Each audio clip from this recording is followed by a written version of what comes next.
Hello students, welcome to my channel Learning History Made Easy. In today's video, we will be seeing about the Shishunagas, Nandas and the causes of Magadha's success. Before going into the video, if anyone is seeing the channel for the first time or if you have not subscribed to my channel, please do subscribe and also click the bell button to receive notifications whenever I upload new videos. So without wasting time, let us get into the video. So today's video is about the Shishunaga dynasty. The Shishunaga dynasty.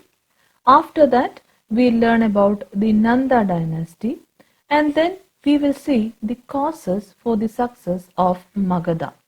Why did Magadha achieve so much success compared to the other Mahajanapadas? So first, let us see about the Shishunaga dynasty.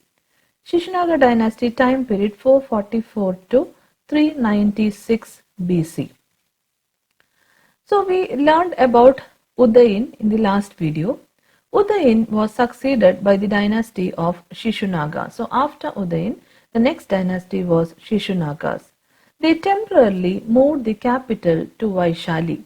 So now the Shishunaga dynasty temporarily moved the capital to Vaishali. And their greatest achievement was the destruction of the power of Avanti. So the greatest achievement of Shishunagas was the destruction of the power of Avanti. That was their greatest achievement. And Avanti had its capital at Ujjain. So they destroyed the power of Avanti. And this brought an end to the 100-year-old rivalry between Magadha and Avanti. We have already studied that there was a rivalry between Magadha and Avanti. It was a long 100-year-old rivalry. With the destruction of the power of Avanti by Shishunagas, this 100-year-old rivalry came to an end. And Avanti became a part of Magadhan Empire. Okay, Avanti later became a part of Magadhan Empire. The second Buddhist council was held at Vaishali. Okay, so the importance of this capital, that is the second Buddhist council. Second Buddhist council was held at Vaishali at the time of Kalasoka. And Kalashoka was murdered by Mahapadmananda, and he was the founder of Nanda dynasty. So here the last ruler was Kalashoka, and it was during his time that this second Buddhist council was held at Vaishali, and he was killed by a ruler called as Mahapadmananda. And Mahapadmananda was the founder of Nanda dynasty. That is how the next dynasty came to power, that is the Nanda dynasty. So this was about the Shishunaga dynasty. So next we will see about the Nanda dynasty. Nanda dynasty. 345 to 322 BC.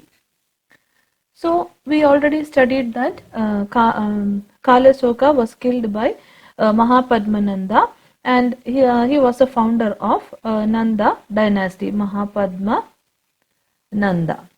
Okay, and the Shishunagas were succeeded by Nandas, who proved to be the most powerful rulers of Magadha. So Nandas was considered to be very powerful rulers. The founder of the Nanda dynasty was Mahapadma. Okay, he was the founder of the Nanda dynasty. Their power was so great that Alexander, who invaded Punjab at that time, dared not move towards the east. It was during this time that Alexander he invaded Punjab at that time, but he had heard of Mahapadmananda, so he dared not to move towards the east. Alexander did not move towards the east because he had heard about Mahapadmananda. That much was the power of the Nandas. The Nandas extended power of Magadha by conquering Kalingas. So the Nandas also conquered Kalinga. They extended their power by conquering Kalinga. Mahapadmananda claimed to be the sole sovereign who had destroyed all the ruling princes. So he was considered to be the sole sovereign. Okay, that is sole sovereign who had destroyed all the ruling princes. According to the Buddhist sources, Mahapadmananda reigned for 10 years and was succeeded by his 8 sons. According to the Buddhist sources, so there are many Buddhist sources which give information. According to that, Mahapadmananda ruled for almost 10 years and later he was succeeded by his 8 sons. And the last ruler among the Nandas, the last ruler was Dhanananda. Okay, Dhanananda was the last ruler, and the Nandas were fabulously rich and enormously powerful. The Nanda dynasty was very rich and powerful. So this is about the Nanda dynasty. And one more thing is they were very rich and powerful, and one more speciality about the Nandas was it is said that they maintained 2 lakh infantry. In army they maintained 2 lakh infantry, then 60,000 cavalry, 60,000 cavalry, 3,000 to 6,000 war elephants. War elephants. All these were maintained in the army of the Nandas. Okay, in the army of the Nandas. 2 lakh infantry, 60,000 cavalry, and 3,000 to 6,000 war elephants. And to maintain the forces and amass the treasure, he had to resort to heavy taxations. For all this purpose, he needed money. So for that purpose, he resorted to heavy taxation. And the later Nandas, after the main Mahapadmananda and other rulers, the later Nandas became very weak and unpopular. They were not as powerful. Their rule in Magadha was supplanted by that of Maurya dynasty, under which Magadhan Empire reached the apex of its glory. And finally, their rule in Magadha was supplanted by that of the Maurya dynasty, under which the Magadhan Empire reached the apex of its glory. So this is about the Nanda dynasty. So we saw about the Shishunagas and then we saw about the Nanda dynasty. Now just let us go through the points which we have studied till now. Shishunaga dynasty. Udayin was succeeded by the dynasty of Shishunagas. They temporarily moved the capital to Vaishali. Their greatest achievement was the destruction of the power of Avanti with its capital at Ujjain. This brought an end to the 100-year-old rivalry between Magadha and Avanti. Avanti became a part of the Magadha Empire. The second Buddhist council was held at Vaishali during the reign of Kalasoka. Kalashoka was murdered by Mahapadmananda, the founder of Nanda dynasty. The Nanda dynasty.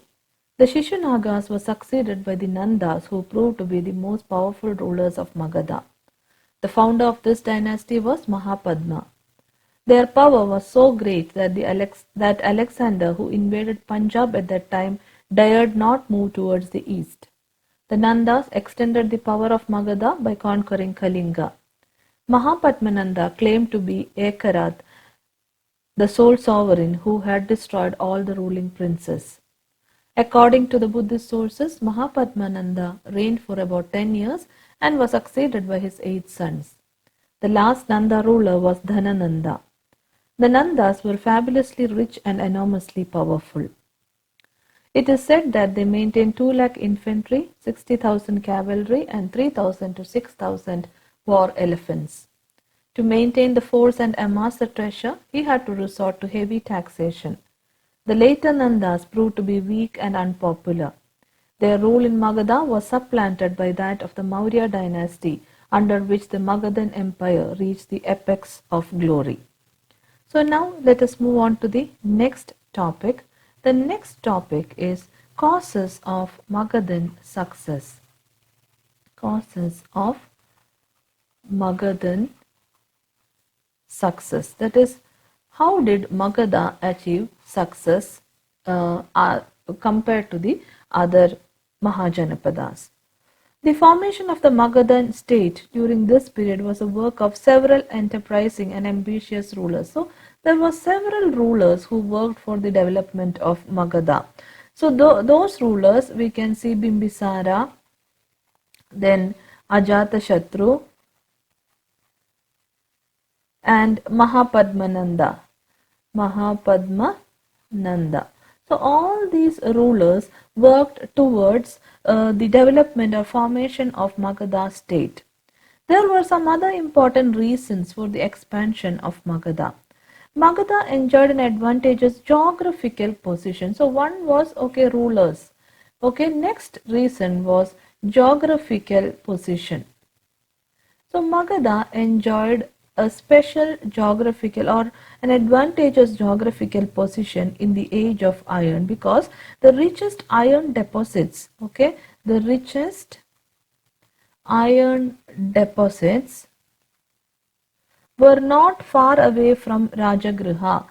It was not far away from Rajagriha, which was the earliest capital of Magadha. We know that Rajagriha was its earliest capital, and the richest iron deposits were not far away from Rajagriha.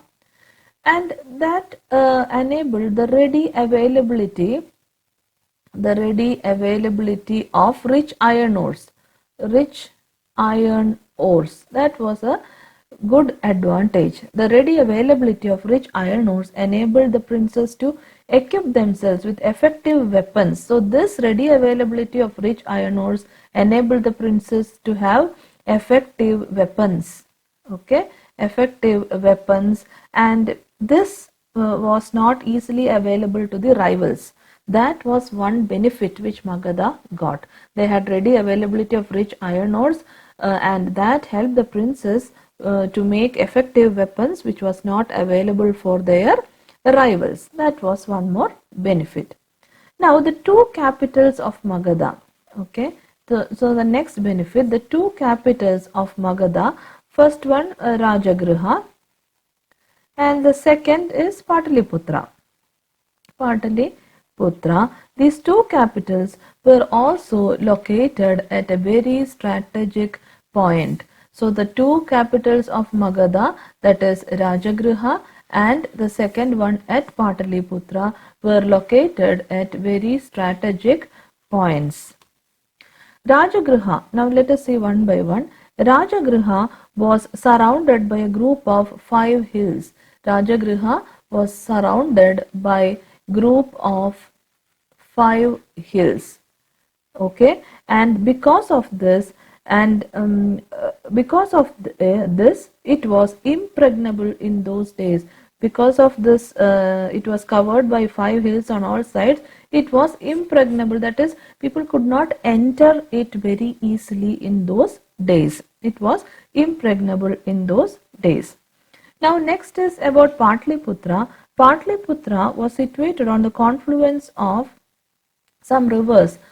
Confluence of which all rivers? Confluence of Ganga, Gandak, and the Son, and the fourth river called as and a fourth river, and Gagra. And they joined the Ganges not far away from Patliputra. So it was situated on the confluence of rivers, Ganga, Gandak, Son, etc. And this, what was the benefit of this? This facilitated communication.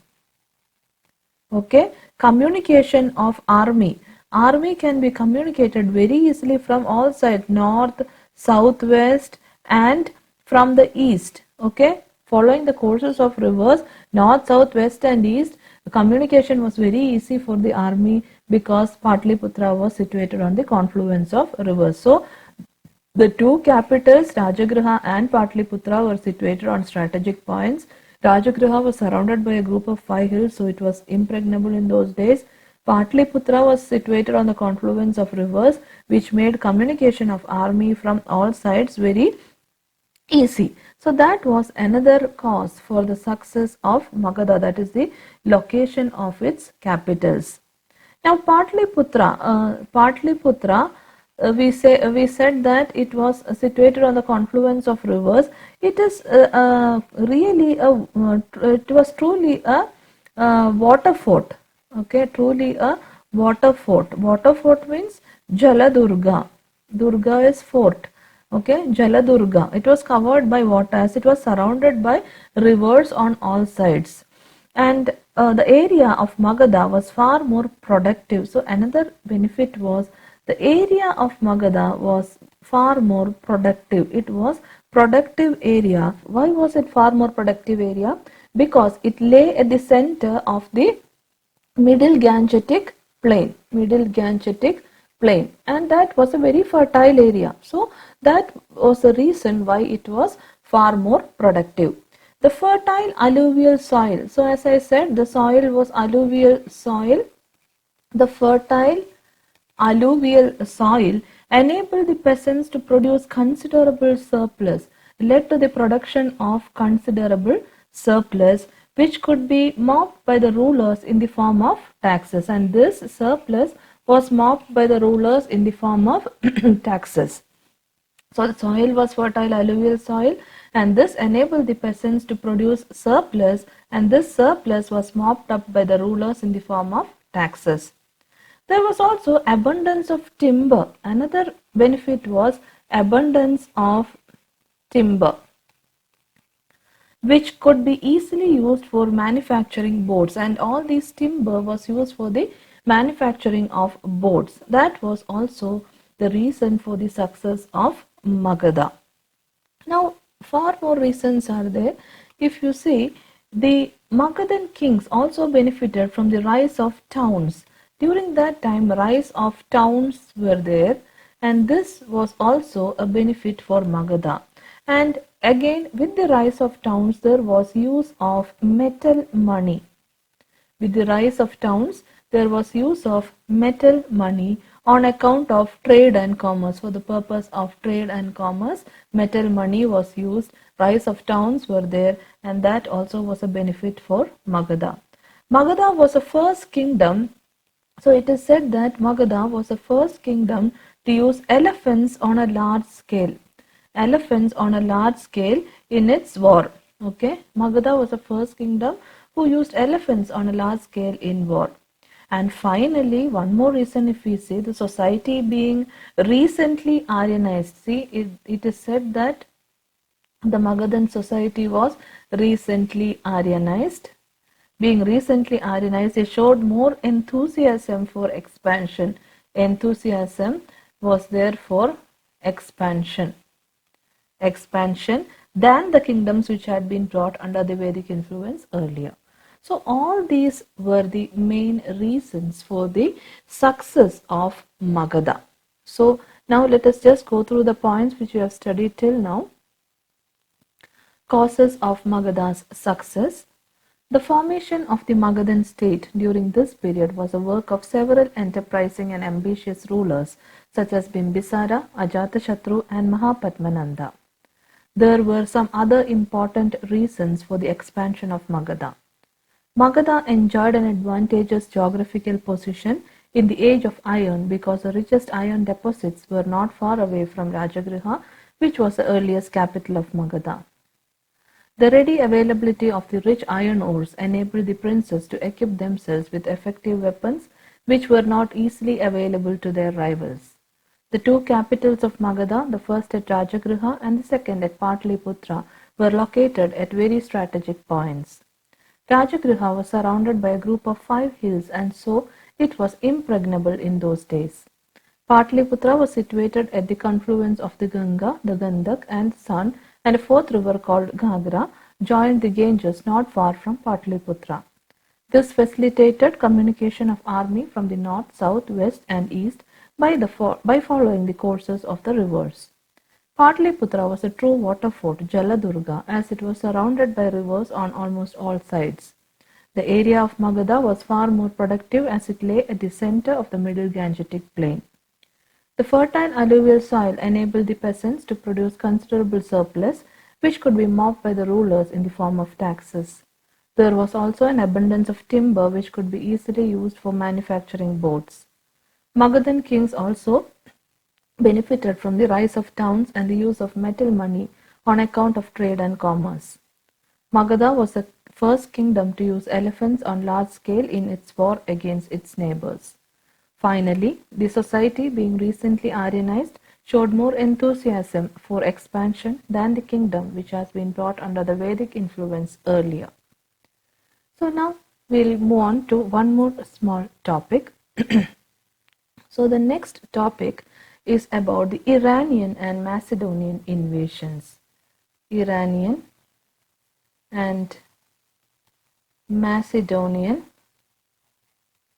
invasions. We have made some references to these invasions when we were studying about Magadha.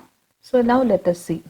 In northeast India, okay, if you see the condition of northeast India, smaller principalities and republics, smaller principalities and republics, they merged with the Magadhan Empire. All these merged with Magadha. Okay, so that was the condition of northeast India. In northeast India, there were smaller principalities and republics. They merged with Magadha. Now, what was the condition of northwest India? Northwest India, however, presented a different picture. Several small principalities were there. Here also, there were several small principalities. And what did they do? They fought with one another. They fought with one another in northwest India. As the area was fertile and rich in natural resources, it attracted the attention of neighbors. So the northwest India, the area was fertile and also was rich in natural resources, and therefore it attracted the neighbors towards northwest India. And the condition there is small principalities are there, they are fighting with each other. About the time when Bimbisara ruled Magadha, a powerful kingdom rose in Persia under Cyrus. Same time when Bimbisara ruled Magadha, there was a powerful kingdom in Persia under Cyrus, and they took advantage of the political disunity of northwest frontier.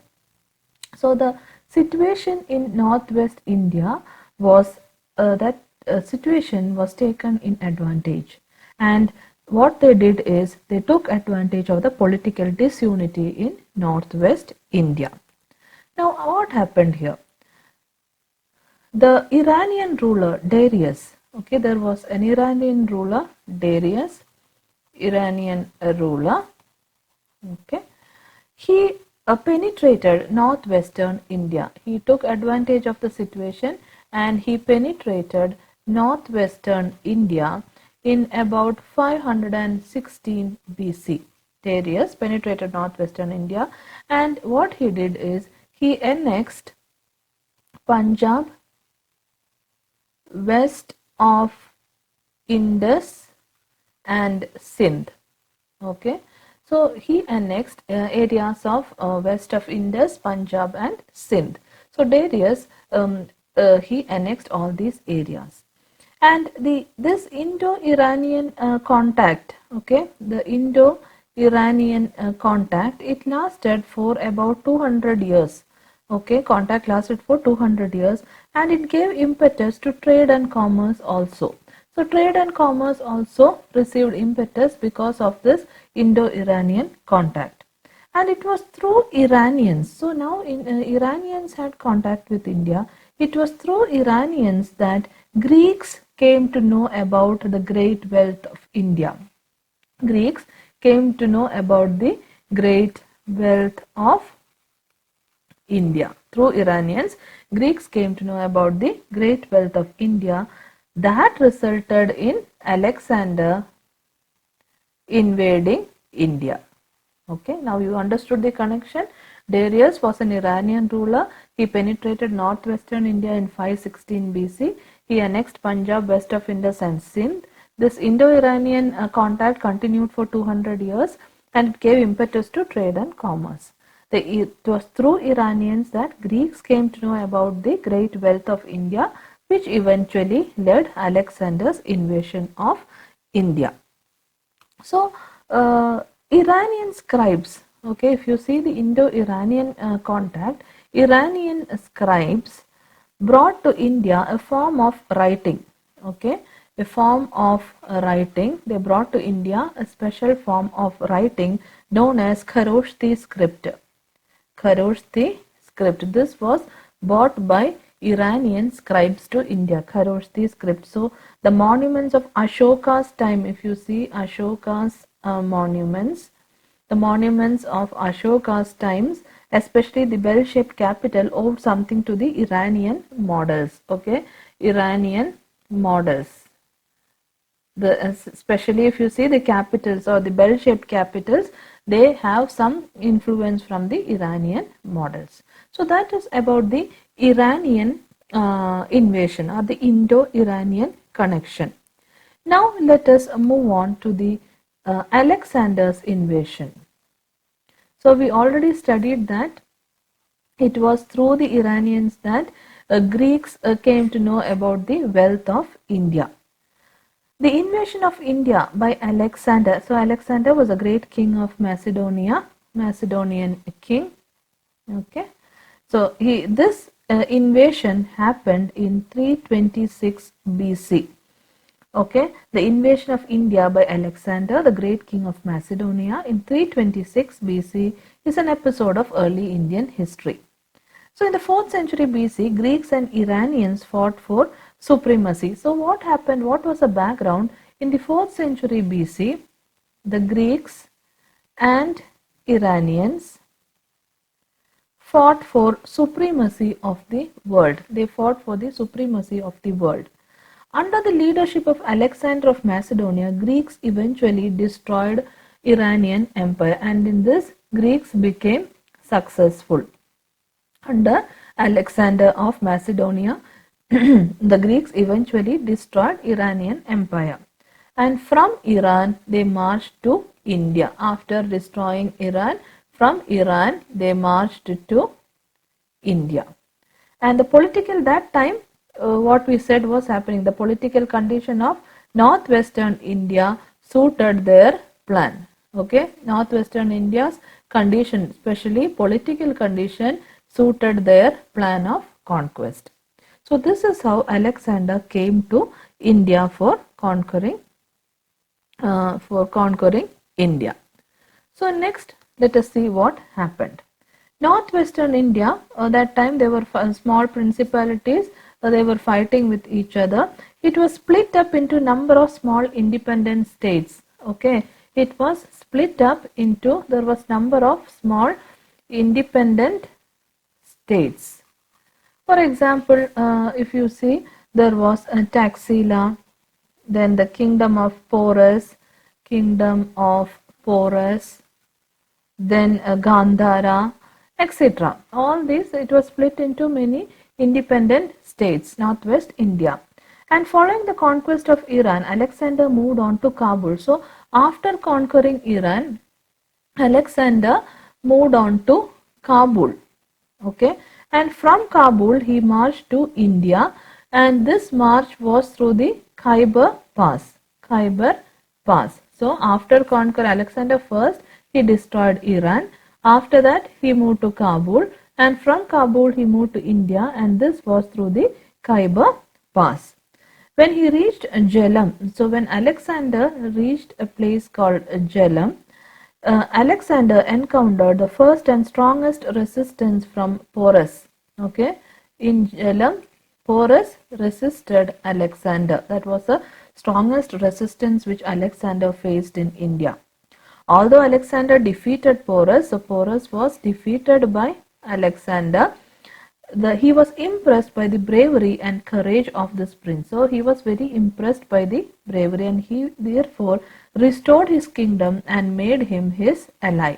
Finally, Alexander restored his kingdom and made Porus his ally. Although Alexander defeated him, he was impressed by his bravery, and that is why he restored his kingdom and made him his ally. So that was the strongest resistance which Alexander had to face in India. Except King Porus, who fought the famous and the battle with the King Porus, the battle was called as the Battle of Hydaspes, or it is called as the Battle of Jhelum. Okay, so with Porus, Alexander fought the Battle of Jhelum. All other kings submitted meekly. All other kings, no one dared to fight against Alexander, and all others submitted meekly. Alexander advanced as far as Bias. Okay, now Alexander was conquering different places, and he advanced as far as Bias. But finally, what happened was his soldiers were war weary, they were very tired, and they were disease stricken. They were having diseases, war weary and disease stricken. What happened? They refused to go further. The soldiers refused to go further. It was not Alexander who stopped the conquest. His soldiers were very war weary and disease stricken, and they refused to go further. So he was forced to give orders to retreat. So finally Alexander had to give orders to retreat. And to mark the farthest point of his advance, he erected 12 huge stone altars in the northern bank of Bias. So in the northern bank of Bias, he made 12 huge stone altars. Why? To mark his progress. Okay, to mark the farthest point, he erected 12 huge stone altars in the northern bank of Bias. And on his return march, so when Alexander, after all this conquest, when he was returning on his return march, Alexander vanquished many small republics. Okay, many small republics on the way were vanquished by Alexander. When he was returning, he vanquished many small republics until he reached the end of Indian frontier. The only direct effect of Alexander's raid was the establishment of number of Greek settlements. So in northwest India, there was a number of Greek settlements. That was the only lasting effect of Alexander's invasion. And another important outcome was the establishment of direct contact between India and Greece. So there was also a direct contact between India and Greece. That was also a lasting impact of Alexander's invasion. So now let us just go through the points which we have studied till now. Iranian and Macedonian invasion. In northeast India, smaller principalities and republics gradually merged with the Magadhan Empire. Northwest India, however, presented a different picture in the 6th century BC. Several small principalities fought one another. As the area was fertile and rich in natural resources, it attracted the attention of its neighbors. About the time when Bimbisara ruled in Magadha, a powerful kingdom rose in Persia under Cyrus, the founder of Achaemenian dynasty in Persia. They took advantage of the political disunity on the northwest frontier. The Iranian ruler Darius penetrated northwest India in 516 BC and annexed the Punjab west of the Indus and Sindh. The Indo-Iranian contact lasted for about 200 years. It gave impetus to trade and commerce. It was through the Iranian that Greeks came to know about the great wealth of India, which eventually resulted in Alexander's invasion of India. Iranian scribes brought into India a form of writing that came to be known as a Kharoshthi script. The monuments of Ashoka's time, especially the bell-shaped capitals, owed something to the Iranian models. Alexander's invasion. The invasion of India by Alexander, the great king of Macedonia in 326 BC, is an episode of early Indian history. In the 4th century BC, the Greek and Iranian fought for the supremacy of the world. Under the leadership of Alexander of Macedonia, the Greeks eventually destroyed the Iranian Empire. From Iran, he marched to India. The political condition of northwest India suited his plans.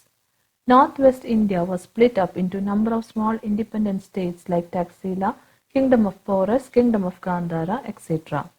Following the conquest of Iran, Alexander moved on to Kabul, from where he marched to India through the Khyber Pass in 326 BC. When he reached Jhelum, Alexander encountered the first and the strongest resistance from Porus. Although Alexander defeated Porus, he was impressed by the bravery and courage of the Indian prince. He therefore restored the kingdom to him and made him his ally. Except King Porus, who fought the famous battle of Hydaspes, Jhelum, with Alexander, all other kings submitted meekly. Alexander advanced as far as river Bias, but his soldiers, war-weary and disease-stricken, refused to go further. So he was forced to give orders to retreat. To mark the farthest point of his advance, he erected 12 huge stone altars on the northern bank of Bias. On his return march, Alexander vanquished many small republics until he reached the end of the Indian frontier. The only direct effect of Alexander's raid was the establishment of a number of Greek settlements in northwestern India. Another important outcome of this invasion was the establishment of direct contact between India and Greece in various fields. Now let us go through a few more points. It exposed India to the full gaze of Europe. So because of all these conquests, India was exposed to the full gaze of Europe. See, Iranians, because of Iranians, Indo-Iranian contact, Greeks came to know about India, and because of Alexander's invasion, India was exposed to the full gaze of Europe by opening up 4 distinct lines of communication. 4 lines of communication was opened up after Alexander's conquest of India. In these 4 lines of communication, 3 was by land and 1 was by sea. Okay, 4 distinct lines of communication was opened, and in this 3 by land and 1 by sea. As a result of cultural contact, so another impact was cultural contact with Greece. Okay, cultural contact. As a result of cultural contact, they grew up in course of time a cosmopolitan school of art. There a school of art developed because of the cultural contact with Greece, that is the Gandhara school of art. Okay, Gandhara school of art. Indo-Greek influence, Gandhara school of art, which was largely influenced by or inspired by the Hellenistic influence. Alexander's historians left valuable graphical accounts.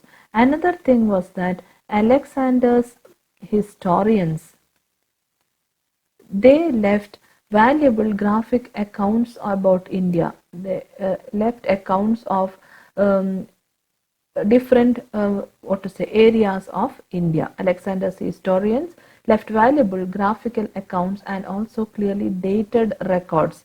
Okay, and they also provided us with important information about social and economic condition of the time, accounts about the social and economic condition of the time. And by destroying the power of petty states in northwest India, Alexander's invasion paved the way for the expansion of Mauryan Empire in that area. So it also led to the expansion of Mauryan Empire. How it led to the expansion of Mauryan Empire in that area? Alexander destroyed the petty states of northwestern India, and that led to the expansion of Mauryan Empire in that area. So Alexander's invasion exposed India to the full gaze of Europe by opening up 4 distinct lines of communication, that is 3 by land and 1 by sea.